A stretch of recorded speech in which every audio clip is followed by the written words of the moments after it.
Hi, I'm Marty Nemko. It's time for an update on what the science says about marijuana use because, first, in the recent election, 4 states have legalized recreational marijuana. That means now that 1 in 3 Americans live in states where it's legal. Additionally, causing increased substance use is COVID. A June 2020 CD survey, that is Centers for Disease Control survey, found a 13.3% increase in substance abuse from just a year ago. And a 2020 survey, even more recent, found a 36% increase in illicit drug use compared with just the previous month. Another reason it's time to look at the science again is that the marijuana industry has created and heavily promotes concentrates, which are much more potent than smoked marijuana. And because so-called dabbers inhale it all at once, the impact is far greater still. And finally, the marijuana industry is also promoting marijuana-infused edibles, which can create the illusion of the drug being more benign, but in fact can lull users into ingesting a higher quantity than if smoked. And finally, cannabis cafes are opening. Here's what the science is saying regarding marijuana use. This is an attempt to balance the anecdotal praise from pot users, and especially the ubiquitous billboards touting weed, at least ubiquitous here in the San Francisco Bay Area. For example, hello marijuana, goodbye stress. And let's be blunt, it's good. And I'm so high, right? Meow, with a picture of a stoned cat. Okay, let's look at the science regarding the major potential danger areas, marijuana and driving. An October 2020 review of the literature concludes that, quote, marijuana use affects the driver's concentration and ability to perceive time and distance. This may lead to poor speed control, drowsiness, distraction, and the inability to read road signs accurately. End quote. So it's not surprising that the U.S. Department of Transportation reports that in 2016, the latest year studied, of drivers killed in a vehicle crash, 18% tested positive for marijuana. Now let's turn to dependency and addiction.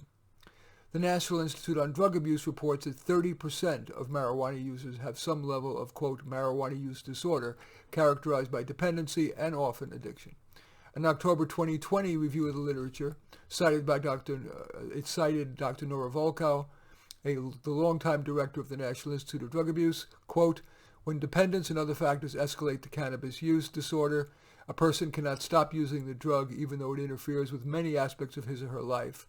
Some studies suggest that 9% of people who use marijuana will become dependent on it, with higher rates among those who start using in their teens, end quote. The literature review adds, other studies show even higher rates. By the way, this will be a Psychology Today article, and there will be links to every one of these assertions, the research assertions. Next, let's turn to cognitive functioning. Most research on marijuana and brain function are on rats. That's because studies that control for other factors are infeasible with humans. The National Institute of Drug Abuse summarizes its literature review, quote, marijuana exposure during development can cause long-term or possibly permanent adverse changes in the brain, end quote. In a separate study, when survey participants were asked how marijuana affected their cognitive abilities, career achievements, social lives, and physical and mental health, the majority of heavy users reported, quote, marijuana had negative effects in all these areas, end quote. Now let's turn to mental health. Another National Institute of Drug Abuse literature review reports, quote, several studies have linked marijuana use to increased risk for psychiatric disorders, including psychosis such as schizophrenia, depression, anxiety, and substance abuse disorders. But whether and to what extent it actually causes these conditions is not always easy to determine, end quote. Now let's turn to lung disease. In February 2020, the Centers for Disease Control reported an outbreak of serious lung disease and death attributed to vaping. Quote, a total of 2,807 hospitalized vaping-related lung disease cases or deaths. A June 2020 update by the Federal Drug Administration, FDA, is titled, quote, lung injuries associated with use of vaping products, end quote. Testicular cancer. A National Cancer Institute study, and it was only one of the authors was from the National Cancer Institute, found that people who have smoked more than 50 times in a lifetime are at increased risk of testicular cancer. And finally, oral disease. The American Dental Association's literature review reports an increase in gum disease and oral cancer among marijuana users. The takeaway?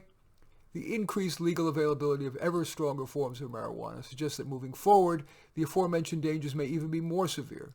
but merely the current evidence should give anyone who cares about their health and well-being to seek less dangerous recreations. Given marijuana's dangers, that shouldn't be too hard to find.